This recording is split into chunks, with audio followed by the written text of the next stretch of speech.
We're chasing comedy, working on jokes, working on bits, seeing what sticks, seeing what stinks. We're chasing comedy, politics and current events, cultural shifts and psychological bents, the daily news, your grandpa's views, conspiracy theories, trending Google queries. Either way, it's all okay. We're chasing comedy. So listen up and we'll lay it all out, whether you're seeking wisdom or zoning out. Have your fill, it's all just for the mill, with Brian and Dustin, and we're chasing comedy.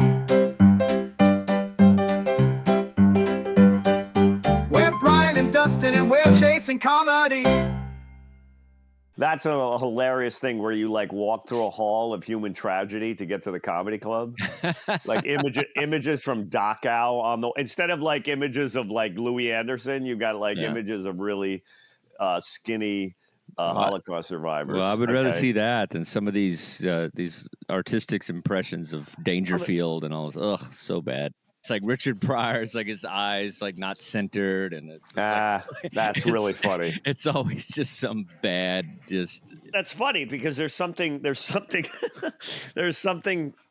fascinatingly meta about the idea that comedy being the juxtaposition. So you actually would have to walk, instead of walking into something that's like a glorification of the comedy art form, you walk through something that's a tragic thing that you get through, but there on the other side is a comedy club, right? So just the idea of running clubs for so long and stuff. I feel like there's so many comedy clubs that are busy.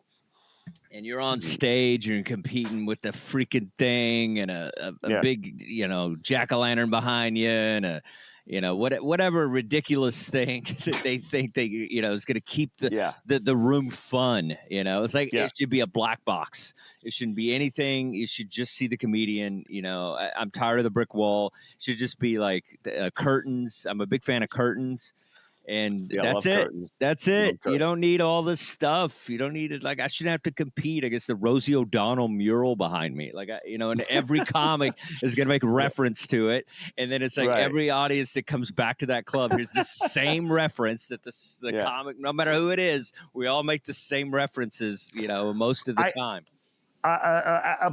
Connected to that, we probably talked about this. I went to a Brooklyn Nets game. And the minute there was any stop and play, they would like have dogs come out and acrobats and rappers and music would start blasting. And I'm like, I'm okay just sitting here looking up the stats from the game, I'm perfectly, I came here for this, I really think I think your product is good. Okay. It's enough. I like watching the guys shoot. There's amazing players here. I just saw Kevin Durant slam dunk. It's just you got a good thing here. You don't need all this other stuff. It's fascinating to me. Like people they're afraid that if they let the guard down for 2 seconds, people have time to think. They'll go, "What are we doing with our lives?" There's too much. There's also too much pre-show. You go to a comedy club and they're playing America's Funniest Home Videos, and no matter how funny I am, I can't compete against the dad always getting racked by his son with the t-ball bat. Like I'm not going to be able to follow that. Okay, but that said, let me just say, that said, I always think it's fascinating the choice of music that they play at a comedy club, because let's talk about how funny that is too. Like, I don't know if you've played that club, but they play freaking America's Home Videos for like 20 minutes. Right. Okay, go ahead. All right. You want to get to the music? Go ahead. No, but I mean, at least that gets your head into the headspace of comedy, whereas music turns everything. If you go to some of these places, they're blasting, I don't know, like either heavy metal or rock and roll, and I'm like going, these are not the same things. The art forms are not. I like jazz at a comedy club because it gets you into the headspace of rhythm and beat, and it sort of slows down. The comedy and jazz are very similar to me, whereas rock and roll is not comedy and rock and roll. I never understood the connection there. I mean, It I like depends on the comic. Kinnison was very rock and roll and stuff. I think it's jazz. It could go either way because sometimes jazz. It depends on the jazz, man. It's like you get the wrong kind of like Kenny G jazz. That show sucks, dude. Everybody's eating it. Everybody's got to clean up from the intro music, man. Like you got to pick some good jazz. Maybe Buddy Rich or something. Otherwise, it's gonna be just a lame comedy show. Wait, Buddy Rich? It's got to be something. It's got to be a beat. It's like I don't know. The jazz is very particular with my jazz. Sonny Liston. Okay. I did not mean really. I was not being completely literal. What I meant was I go to these clubs and it's like, I'm okay with that. I'm okay with that. No, because that's kind of your jam. Yeah, you're way higher energy than me. You're closer to rock than I am. Like I'm actually more jazz than you are. You're very like rah rah rah rah rah rah applause break rah rah rah. I'm not that way. Yeah. Well, okay. You're closer to Motley Crue than I am, buddy. I'm the crew. I'm the crew. You have an AC/DC drum solo. Vibe to you. Well, I hear what you're saying, but I think jazz. I don't know. I think it just depends. I think disco's the best. I think disco is ideal, like old school ABBA. I mean, come on, that's perfect. It's light. It's like it's catchy. It's silly. I actually have no problem with that. If every club played ABBA. Dangerfield's always played ABBA. They had the worst 70s soundtrack, and it was awesome. That's true. It was so bad, and it was perfect because it was so dated. It was like it made you laugh because the club because opening night they played that music, and then 50 years later they played the same music. Yeah, it's I'll take it. I'll take Loggins and Messina.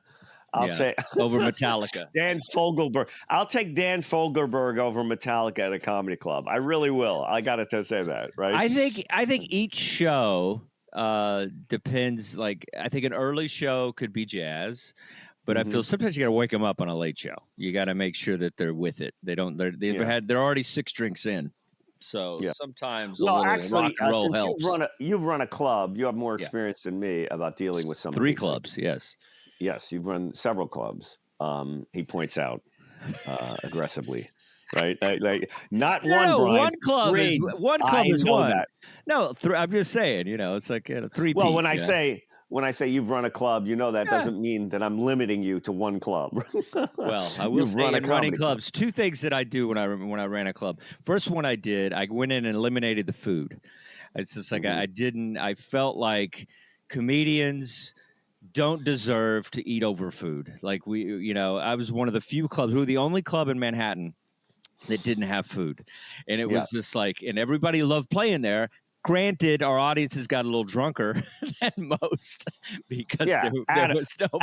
Adam, when you're editing, do you want a guy eating burritos in front of you, like right in front of you while you're do you want a guy chowing down on enchiladas while you're hitting a control Z? No, but 97% of the comedy clubs, 99% of them have food. And they want to pay, because that's how they pay us.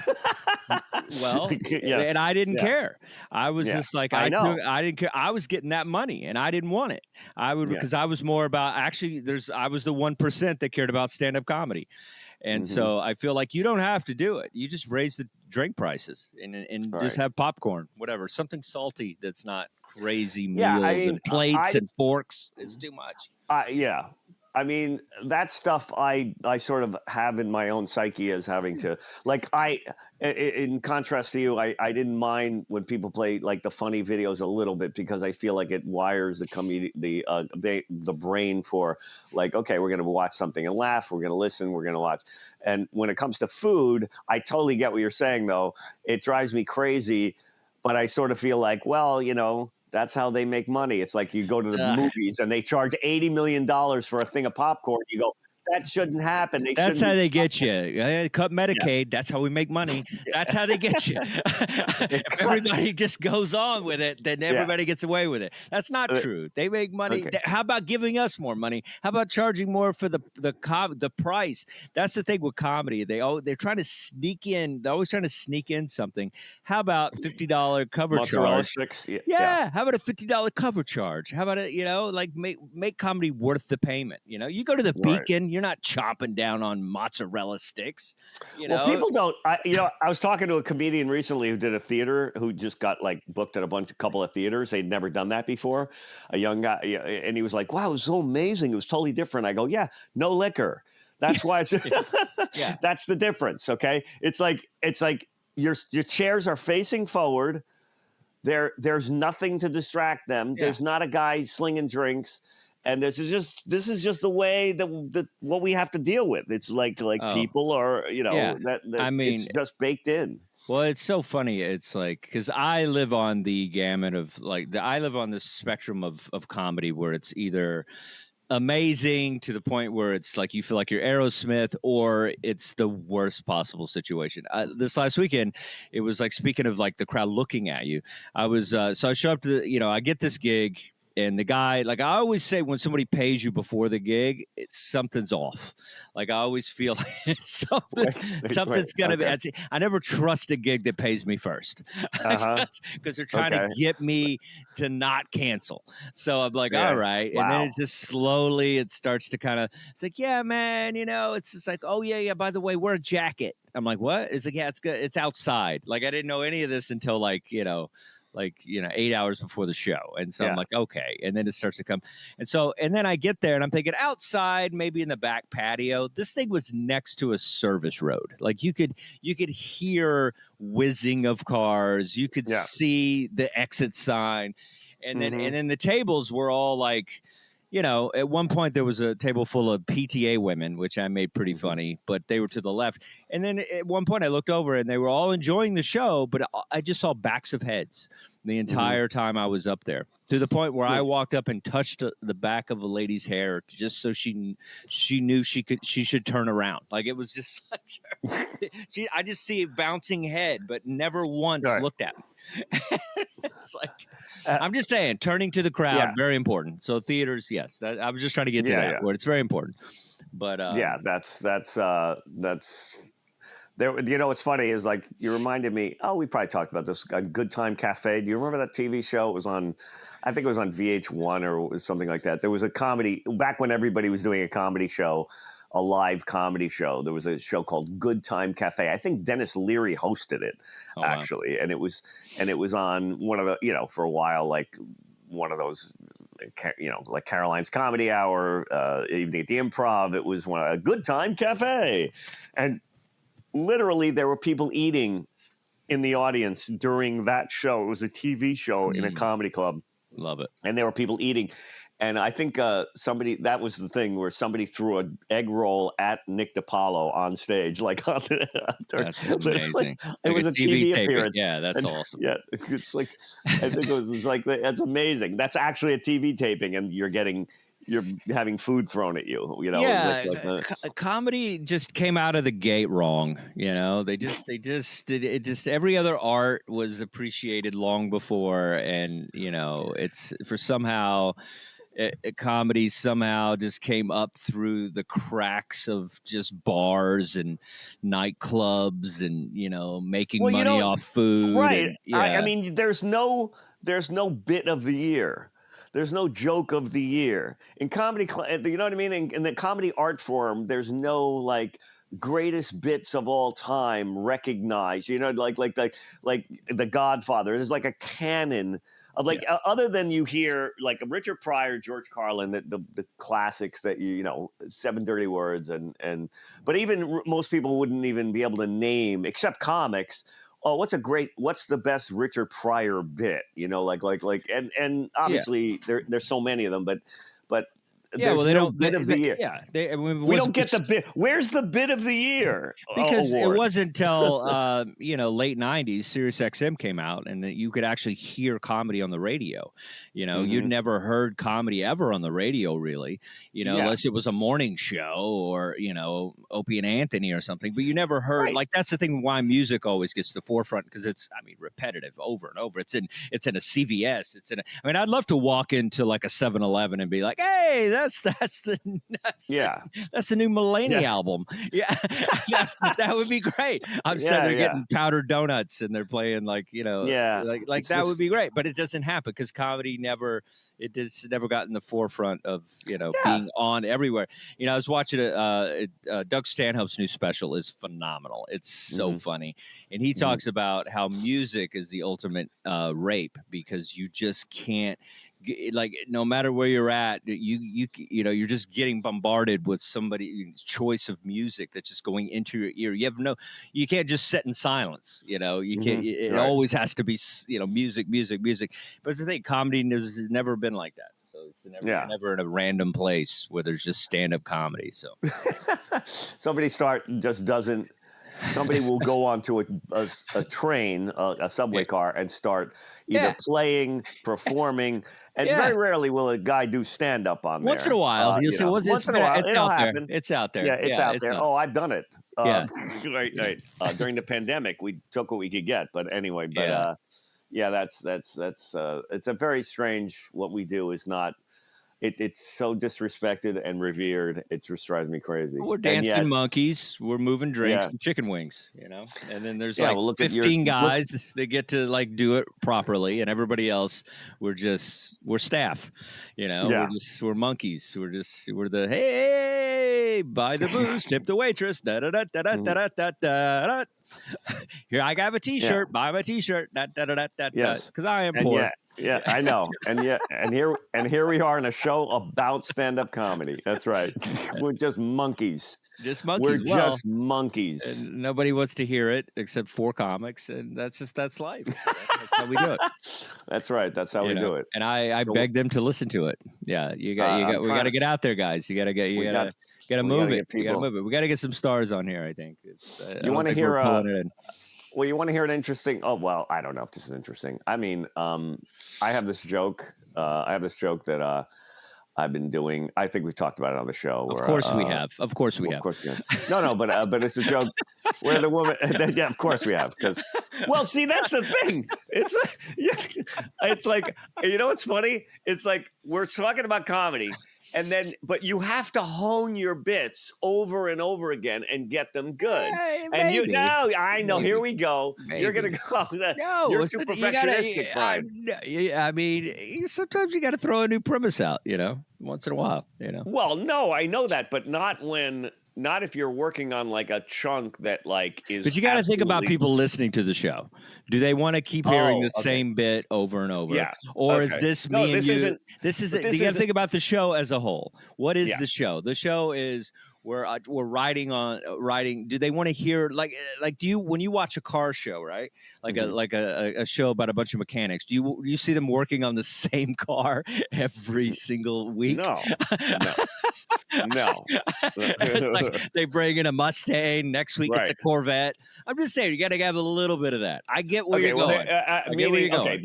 But I just want to say, can't be selfish. Yes. This is a classic example of a joke that this is a really good joke. I've been doing it. And then somebody comes up to me and suggests something. And I go, oh, I never thought of that.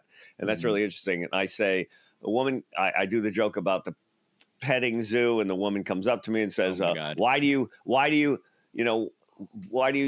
always do jokes about the disabled in your act? I said, no, but I'm trying to make my act more inclusive. Okay. Yep. Mm-hmm. And Ben Rosenfeld, comedian in New York, came up to me. He goes, why don't you say this? Why don't you say, and that joke kills, it always gets a good laugh. And he said, I'm trying to make my act more accessible, which plays into the handicap thing. You're doing a joke about that. Yeah. And I thought, at first I was like, no, that's not edgy enough. It's just sort of like a pun or punny thing. And then I thought, wait a minute, that's really funny. Do you always do jokes about the disabled? No, but I'm trying to make my act more accessible. Right. And that actually it's the same kind of joke where I'm taking her energy and switching it around, but also bumping it up so that it makes it sound even more like I'm doing something really. Yeah, that's the whole point. I'm making my act more accessible. It's my act is handicap accessible. Okay, like Yeah, that's no, what's it's great. and that's another layer of that joke that I didn't think of, and I'm like, oh, that's good. And I told that's a great idea. At first I was like, oh no, that one. Then I thought about it. I went, wait, no, that's really good, right? Yeah. And It's amazing how sometimes you just it takes one comic watching your set and then and you don't even have to respect the comic. It could just be somebody just randomly coming up and saying something that you didn't. I love that. We don't even have to respect the guy. It could be someone disreputable loser. Well, I remember I gave Louis C.K. He was working on something, and I gave him like a tag or whatever, and then like he looked at me like, "Are you kidding me? I am the king. Why would you even approach me?" And then he used it on Conan. Tag. He did. My tag, and I was just like, "Oh, I just wanted to fight him after that." Well, we're scared animals. We're so used to people coming up and critiquing our jokes, especially like meaning we were that both playing the cellar. It wasn't like a big. It was like no. Once you're playing this, when I'm on the same lineup as you, it's this. We're all the same. I don't care. No, but I know if you're LeBron or not. It's like we're still on the same team. So are you? But were you friendly with him? How friendly can one be with somebody like Louis? Mm-hmm. There's like maybe 4 guys, right? That he lets in, and right, I get it. I mean, I've never seen him naked or right. anything. But yeah, because I've had people come up to me. I've made the mistake of giving people tags where they, you know what I mean, where I either haven't. Where the relationship is not at that place, or they're not that type of person, and there's people that really don't want. There's people who have a moral code that if someone suggests it, they didn't write that. That means they didn't write it, and they don't want it in their act. No, I see that. I mean, I guess there is kind of a would you call it, like an etiquette to it. I think you should ask, hey, I have something if you want to. I have a tag or whatever. Maybe I didn't do it that way, but I remember every time I've gone up to somebody, and some people are big now, and I didn't make a habit of it, but there were times when I go, oh, did you ever try this, or like, and there's been a handful of times where it's like, oh, that's a good idea, and then there's always like a thing where the person goes, well, like they get that look of like, where do you get off? I heard a funny story. Wanda Sykes was at the cellar, and I think there was like a young comic was watching her, and then she got off stage, and then he was just like, "Hey, Wanda, I have a tag for you or something. I have a 40." She said, "Yeah, write it down." And then like he wrote it down, and then she just ripped it to pieces or something, and they're just like, "Yeah, there's your stupid tag." Just wow.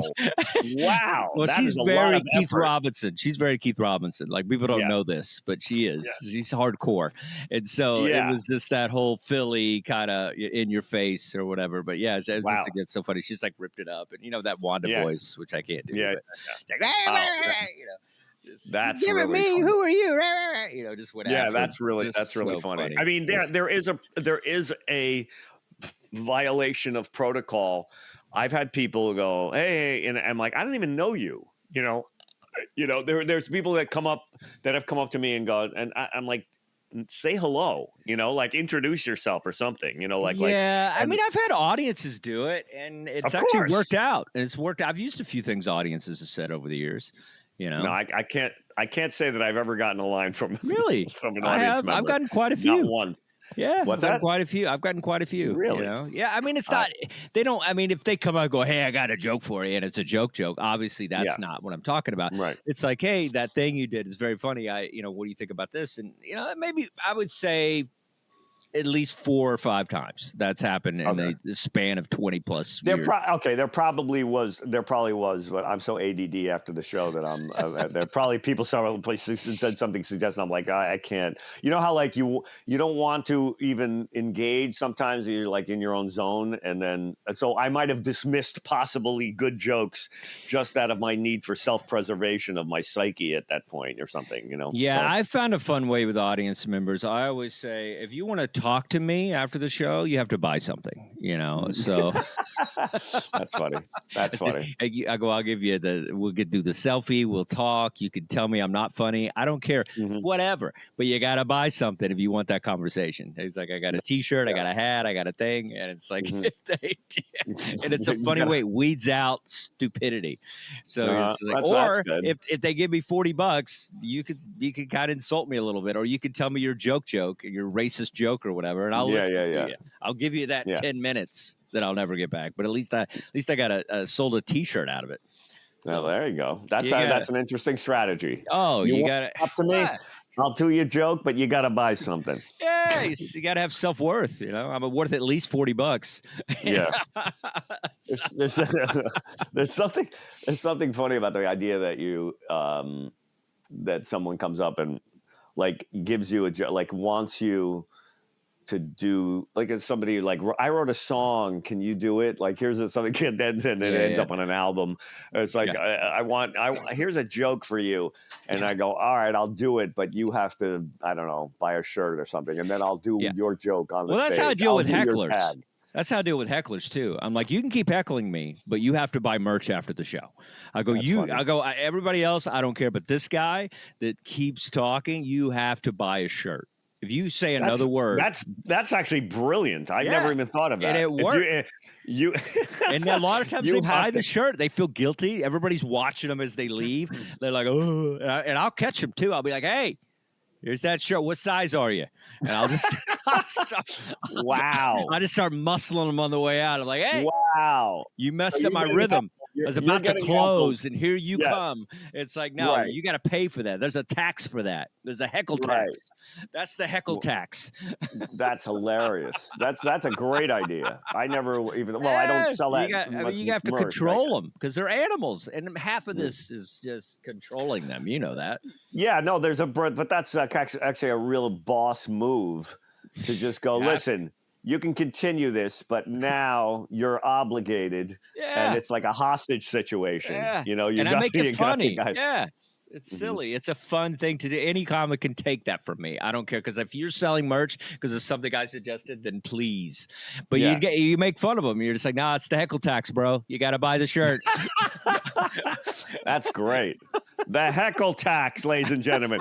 We're going to call, this is the name of this episode, is the heckle tax. The heckle tax. You got to do something. They're animals, you know. They're 3 Long Island iced teas in. They're fucking, they you know, it's like they can get away with murder. It's a comedy club. You can say whatever you want. No, you got to have a little respect at the end of the night. Yeah, that's really funny. You know, I want to do I want to do a video. I've always wanted to do a bit where I ask the audience when I walk out, I go, let's get the parameters of the show correct. And I have a sheet of paper and I go, is anyone planning on heckling? That's like funny. where I ask up front and go, like, anyone planning? Just show of hands. I just want to work this out beforehand. Okay. What are you going to say? like what, like, and then, cause I want to have some responses and we can talk about it and like hash this out so that we leave nothing to chance on my shows. Like we, you know, we're going to, I think we should rehearse it. Like That's funny. I always thought it would be funny to just make a total parody. I'm going to fix this video that keeps moving. Yeah, they keep wanting to zoom in on your air conditioner. Suddenly I know. It's like suddenly it's Terrence Malick here. Hold on. It doesn't matter. It doesn't matter how nice your apartment is, if you own it or don't own it. Like once you see that little window thing, you're like, okay, I'm still working it out. It's got this. No, it serves me right for spending the money. Serves me right for spending the money on this expensive camera because it has this thing called Right Sight, so it follows you. and I had it turned off most of the time, and I don't know, I must have hit the button and turned it on. So now it's done. I love how it's like catching all this movement Yeah, when you're setting that's in a what I chair. want. That's what I want on our show, a dolly shot. That's what I want, a dolly shot, you You got a crane cam in your apartment? Yeah. I got a crane. Could I do a Dutch angle on this? If anybody went to film school, that's a great one. Yeah. Hey, do you want to? Yeah, there was what's the Dutch angle? Do you know that one, Dustin? It's like it's off cue or it's off center or something like that. I probably know what it is, but I wouldn't know It's that's in what it film was school. called. It's a specific shot used by Hitchcock. Sure, it's sure. to show disorientation. It's like Okay. look that one up. And a guy I went to film school at New York Film Academy, which was like the cheapest film school you could go to. And there was this really adorable young guy in there. And he was obsessed. He was an Indian guy, and he was obsessed. I want to do a Dutch angle. I just remember, like, he was obsessed with, like, for no reason. It didn't have any place in the film, but he just wanted I want to use a Dutch angle on this shot. It was like you're in a deli. That makes no sense. Like we're not doing Notorious from the Hitchcock film or something like that. It's so hilarious. Funny. It's like we're not doing Psycho here. I love it. No. I want to have a Dutch angle. Right? An Indian Fellini. I love it. Yeah. Adam, get me a Dutch angle. Call up a Dutch angle shot. I don't know what give me an Indian Fellini. Come on, Adam. Yeah. Do your job over here. That's the second name of this. It will be Heckler Tax and Indian Fellini. Okay, wait. Dutch and the Dutch angle. The Dutch angle, Indian Fellini. We're creating art that doesn't need food to appreciate it. That's right. Exactly. So what else you got? Well, first of all, I'm early. I think it's because we had to cater to the East Coast time, which I think East Coasters they think their time zone is the only time zone that matters. You know what I mean? That's one thing I wanted to talk about. Absolutely. But what do you mean we think? Yeah, it's ridiculous. Like, how did that happen? Because it's like I love the Pacific time zone. I think it's great. We're watching football with coffee. I know you're watching football at 10 a.m. Yeah, it's That's great. Insane. All the games are over by like 6. Yeah. It's phenomenal. I love it. You have nothing to do all day. Yeah, after that. You have plenty to do. You get stuff done. You have a whole day. It's not just bombarded by Yeah. What time is 60 minutes in what time is 60 minutes on in LA? 3 o'clock, 4 o'clock or something. It's crazy. It's insane. That's not even. It really is like some kind of Christopher Nolan film. You cross a certain parallel, and everything's different. It's not normal. I really don't think. I love it. It's like Alaska when it's like light outside. When it's like midnight. But if you live on the East Coast your whole life. I lived most of my life. I lived on the East Coast. Yes, but then you get out there and you go, wait a minute, why is football on at 10 in the morning? Right? This is crazy. I think it's great. I love it because I wake up and I'm like, hey, let's start it. Let's go. Get your mug, get your football mug, and you're in it, baby. Yeah. Pancakes and football? Come on. What else do you want? What else do you want? You want hash browns and the Browns? Come on. Hash browns and the Browns? Come on. Hey, whoa. See what I did there? Hey. I like some Browns with my Browns. Hey, there you go. When I'm watching Sam Darnold, I want to be eating tater tots. Tater tots. Yeah. There you go. Saquon and omelets. I don't know. But I think I need to be on this show. I need to be more prolific with the bits because instead of one of my problems on this show is that I like to work bits to exhaustion, whereas this show is the antithesis of that. We need to get you need a new angle bit. That's why I'm here. That's why I'm here. You could be. That's the duo that we are. Like you're. I'm always floating it out, and then you're working it out. So it's fine. I know, but it's Then I get mad at you and yell at you, and it's fun. It makes good radio. That's what we're doing here. I was going to talk. I'd like to talk about something. Please. It's dear to my heart here. No, I have this bit that I'm working on where how like comedians go on stage with a fake accent and then they break character. Oh, it drives me crazy. Yeah. No, I don't. Have you ever done it? Have you ever done it? I feel like you might have. You're so good at accents. I'm okay if the accent is phenomenal, which you are good at accents. So I would be okay. Well, that's my point. Is that I never liked it because you have to really have a justification for me. For me to do it would have to be there has to be a real good frame for that. And most comics just do it and then they just go, I'm kidding, I'm not from there. But even remember Jim Myers, the German, was it Jim Myers? I think it was, who went on stage as Germany's #1 comic. Do you remember him? I don't know. That sounds. He was from New York. I think he was from Long Island, and he would go on stage. He had these great jokes.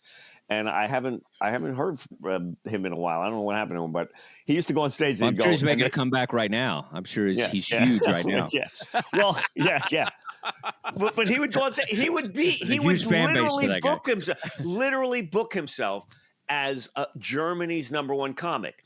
And then the first 7 minutes of his act, he'd go on stage and go, hello, my name is Klaus Myers. You don't remember Klaus? Oh my God, this is sounds familiar. And he had these great jokes. He goes, I know many of you are saying to yourselves, you have this belief that Germans are obsessed with order, and structure and discipline, and this is not true. Anyway, joke #1.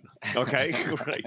That's great. And he would do these, and he had these great jokes. He goes, I know many of you of us are believing how you say to yourselves, how can a German man, Germans make you laugh? Oh, believe me, we have ways. Okay.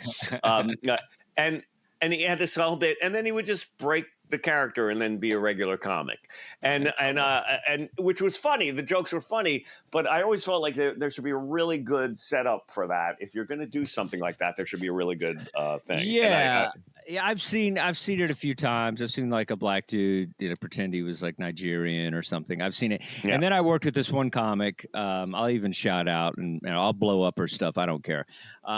I did this comedy thing. It was kind of like a bootleg blue collar comedy tour. And Etta Mae was one of the comedians, and her whole thing is like, she's Southern and she's like got this Alabama accent and everything. Yeah. And she's great. She's very funny. She comes on stage. She's got like a cooler. She's like kind of big, and she's got like the do-rag and everything. And she's got the glasses and everything. And she's very funny. And she's got this Southern accent, very thick Southern accent. And then after the show, like I'd never met her before. She takes off the stuff. She has a fat suit. She takes off the fat suit. Her name's Barbara Ferrari. She's Italian from like Long Island or something. And I was just like, what? Wow. And it was just like, Larry the Cable Guy was an exaggeration, but at least he like grew up on a milk farm or whatever from like Wisconsin or whatever he's from. But this was like complete opposite. And it was just like, and she never broke. And it was just like, she just went off, and she's still making money off of this, like, character that I think most people have no idea. So I've just blew up the internet. But that's amazing. So it was the weirdest thing. Fat suit. Wow. That's what got me. She had like, she pulled up, she's like skinny and stuff. And I was like, what? Oh, that's really, it's a lot of commitment. That's a different animal than like breaking character in the middle. That's not breaking character. That's off the charts. You're going. You got to make Kaufman. It's like a whole. Oh thing. You got a special effects guy on your tour with you. Yeah, it's the ultimate in not being yourself, though. Even though she's very funny and she's pretty successful, and she's So I don't know. It's a weird one, but I think. But that's the thing. Comedy, you could do whatever you want. It's like. It's not. Who am I to say that that's not right? But there's plenty of art that Andy Warhol, the wig and the right. Like, that's an interesting thing. Like that idea that I wonder if anybody has like an objection to that. Like Larry the Cable Guy, Dan Whitney, whatever. Do anybody go to the show and go, wait a minute, he's playing a character he doesn't talk like that. Chris Rock doesn't really talk like that. That's exactly. He's hamming it up. He's Sunday preacher in it up there. That's the thing. What is the authentic voice of who you are versus like who you are, and what is because in my class or whatever I teach, I always try to get people into their authentic voice. But when I say authentic voice, I don't mean you could be doing a character and be in your authentic voice, meaning that you're expressing your artistic view of the world, and it's a particular maybe thin window of a vocal of a comedic perspective that you're illuminating for your crowd. So and that's a legitimate thing artistically. It's like Picasso didn't paint how things actually looked, but it was through a lens of his own vision of what the world looked like through an artistic eye. So, I mean, I guess you could, make that argument. That's like an interesting thing. What's your authentic voice? If Gilbert Gottfried isn't screaming off stage all the time, or maybe he is, I don't. Yeah, No, I remember I had like a manager tell me like, it's like you need to ham up the Southern accent. It's like it's like you're from Texas, you got the cowboy hat, you got all this stuff. I go, but you sound too like New York or whatever. Like you don't sound Southern enough. And then my comedy became about that. It's like I know I don't sound like I'm this guy. I don't sound like I came out of the trailer park, but I actually do. But some of us actually read a book other than the Bible, and it's just like a whole thing where it's just like I was pushed to do that, and then some people naturally have it, the accent or whatever. But it's like there is a Southern world of comedy where they feel like the people that have that accent do a little bit better, to be honest with you, and because you're more like attached to it. But it's distinctive. It's distinctive, and it jumps but out. I can't help it. I lived in New York over 20 years. Like I lost it a little bit. When I was a kid, I had it. I used to drink. I'd have it. 4 whiskeys in, I sound like it. Larry the Cable Guy. Get her done. Come on. Right. Throwing the N word around, whatever. But wow, let's see those videos. Let's release those videos. Well, I did a post the other day. I was just like, thank God, most of my comedy meltdowns were in the era of the flip phone.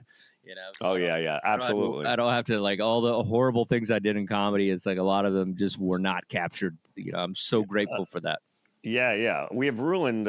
We have definitely having that new thing where anything you do could end up on a phone, and you could be accused of when people do that thing where they go, this guy's a thief, and look, I've got the Zapruder film footage of a joke that some guy did at 2006. I got it, and I'm going to put it back to, and you're like, dude, you're putting way too much work in it. It's called parallel thinking. This happens all the time. Comedians think of the same thing. This is not a theft situation. Here. Okay. Well, the meltdown thing is popular. There's a couple comics that are having meltdowns that are got. There was, and they resurface. Like I saw one I thought just happened, but it was like, oh no, that's from like 3 years ago. And I was just like, it was like Donnell Rollins or something. And I was just like, there was a new one with Natalie Cuomo. Yeah, she's one of my ones that I helped out in the beginning. But she got a lot of, and there was like. And I'm watching that, and I don't know. I'm like, the fact that someone taped that. Oh, she did. She released it though. That was the thing. She actually put that out. And then people weighing in, and going and saying this, that, and the other thing. It's like somebody else might have put it out, and then she also released it, which the internet is just a pure evil. I really just find the internet. But I get that. I was in a good place a lot of times. There's a lot of times I shouldn't have gone up, or I was too, drunk, or I was too. I let it get to me, and I still let it get to me sometimes. I still let audiences get to me. I was at a show the other day, and it was this guy. It was like a bunch of disabled people, and I was just like, and I didn't even think about it, and it was just like this guy starts kind of heckling me, and I wasn't selling merch, so I didn't have the heckle tax line. But I said something like, I was like, man, I guess Tourette's is real, and then afterwards they were like, yeah, I think that guy has Tourette's. Oh, great. But I was flipping out a little bit, and I was angry and just mad, and it was just like, I still get that way. I have to find ways to detach from it. But I mean, Bill, I saw Hicks freak out on people and just Yeah. screaming that made what Natalie Cuomo did look like a Yeah. kid show. Yeah. We've all seen Yeah. comics. That's not a But that's that not was a new kind of thing. his brand, though. His brand That's true. was yelling at stupidity, where it's just like hers is kind of like, hey, I'm kind of, Right. I'm a Right. cool chick, I'm pretty, Mhm. here's my autistic boyfriend or wife or husband or whatever it is.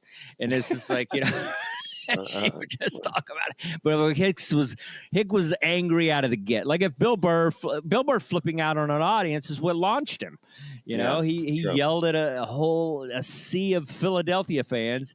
They, Opie and Anthony fans, and just Well, there is yelled. but there, you know? I think there is a thing with female comics where women are less, unless you're like somebody who has that screaming kind of intensity. You're right.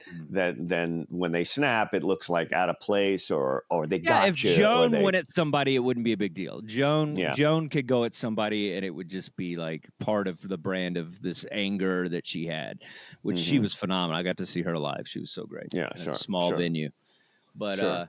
yeah, I think it depends on. It just depends on what the comic. Like with Donnell, it was like he was at one of those. What do you call it? The like to kill Tony things, and he was mean. He was mean to a comic, a young comic, and then the audience kind of turned on him, and it was just like I don't know if you saw it, and they were just like yelling, "You're not Chappelle! You're not Chappelle!" And you can tell that just screwed him up. Oh, wow! And so it was just like. And then he just walked off and left, and just like, wow, yeah. And it's resurfacing, and it's just like he's a great comic and a good dude, and he's been nice to me. But it's like he was kind of drinking, and he even talked about it like on Rogan and stuff. He was drinking too much, and that's the thing. You should never, I'm not saying, Natalie was drinking, but she might have been. Like, who knows? But you just should never let the audience get under your skin, and that's tough because part of this is that's part of it because we're playing these crappy venues sometimes or these shows, and it's like. Well, we are. I mean, we are human. I did a Long Island show, and I still remember snapping one time where a guy was just talking, oh and chatting, and then Yeah. I tried every angle, I tried every technique on my butt, and then I was just like, "Can you just shut the?" Yeah. Yeah. You get to that point, you don't want to. No. It's like they drew first blood. Yeah. It's like you just wanted to walk over the bridge and get something to eat, and then here comes. Look, I got you to snap.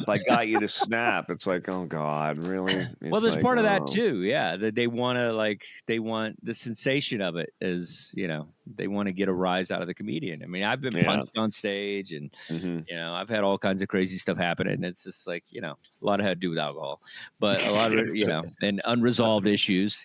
But but I work on it. How many times have you been punched on stage? Wait a second. Well, once was a fist fight, and I've been. I put a mic stand on a guy's chest, so it didn't get to the fight, but it was like way back, and it was like a George Bush joke. He was a veteran. It was during that time, 9/11 or whatever, and he was just like, "I'm a Marine," and he like came like it was like at the Village Lantern. It was like downstairs, and he like just rushed. And that's the thing. At least we have that. That's a pretty good weapon. That mic stand. Oh yeah.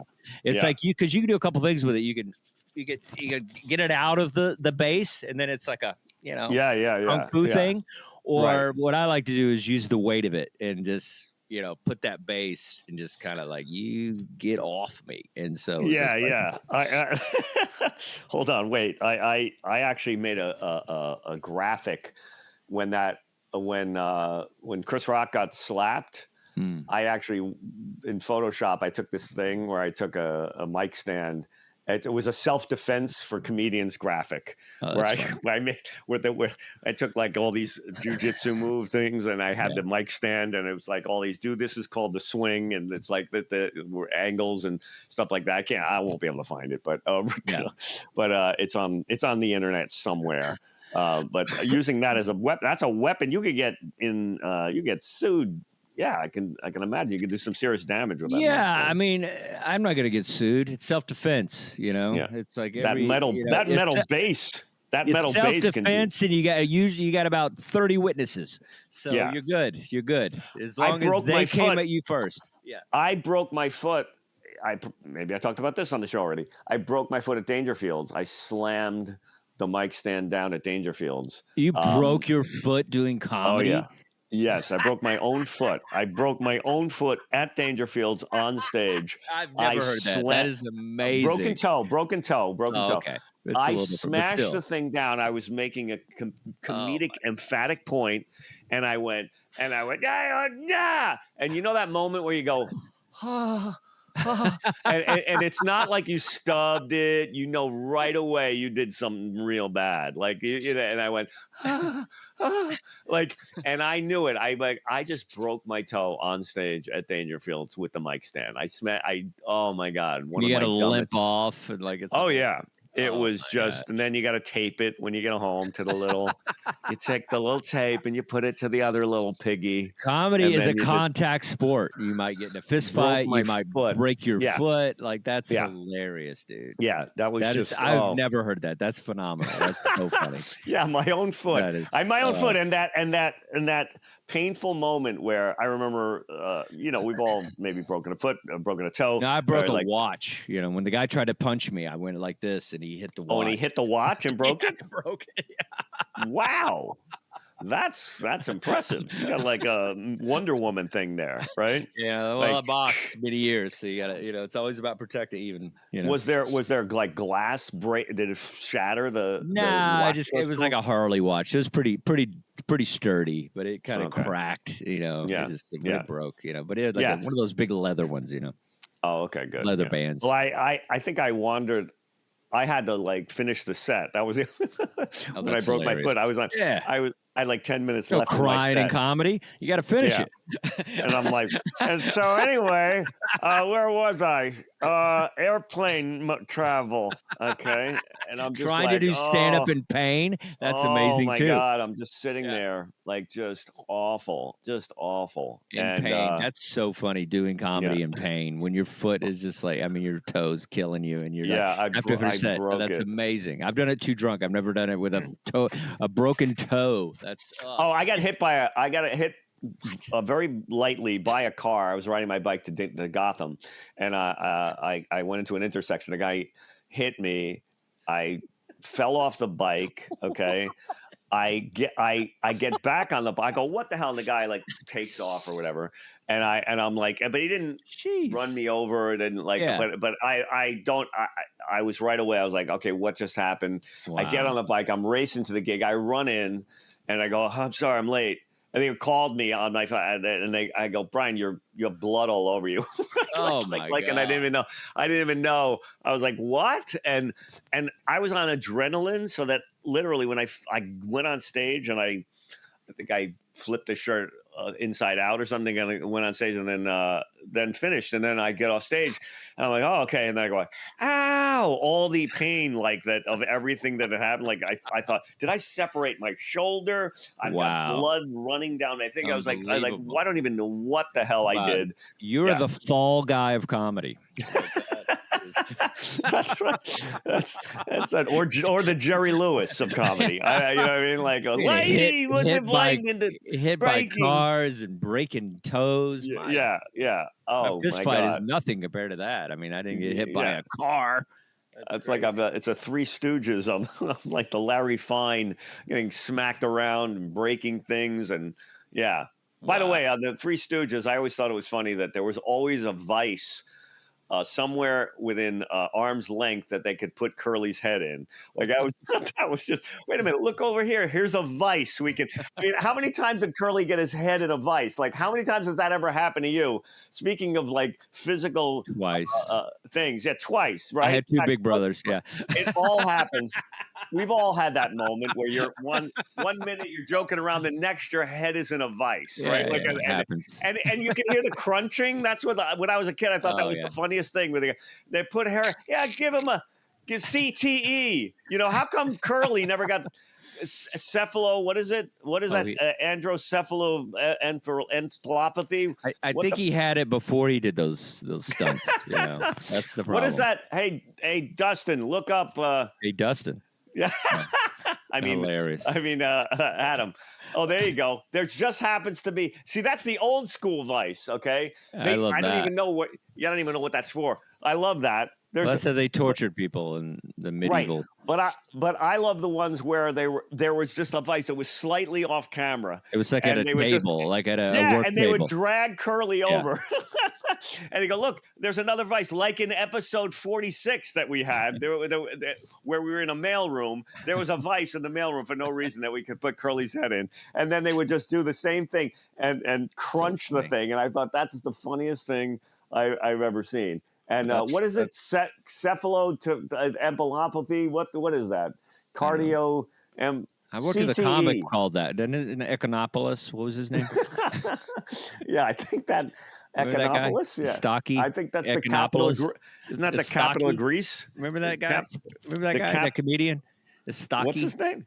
Stocky Econopolis. Remember? Oh yeah, Kostaki. I think there was a guy. Okay. He married Caroline Ray. It was like. Oh yeah. Or that's either that or that's the capital of Cyprus, right? Right.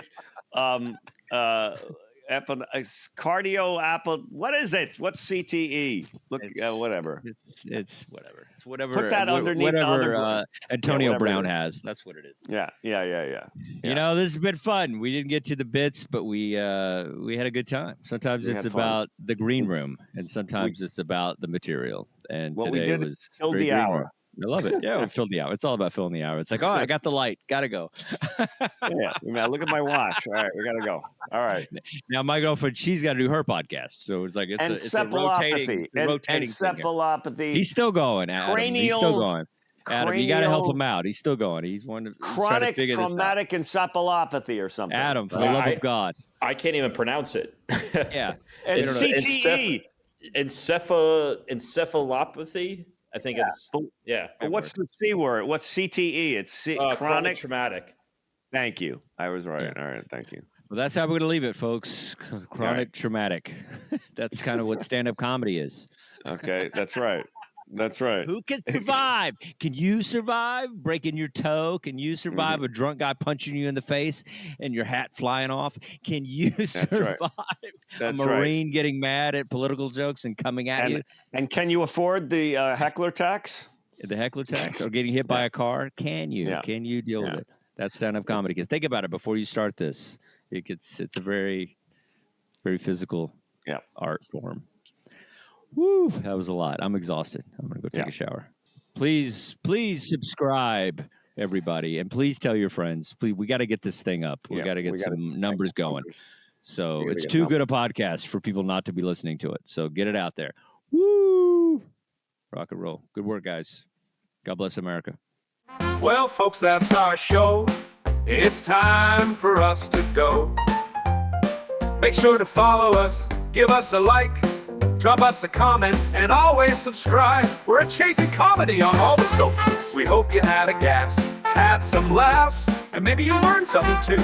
Until next time, we're Brian and Dustin and we're chasing comedy.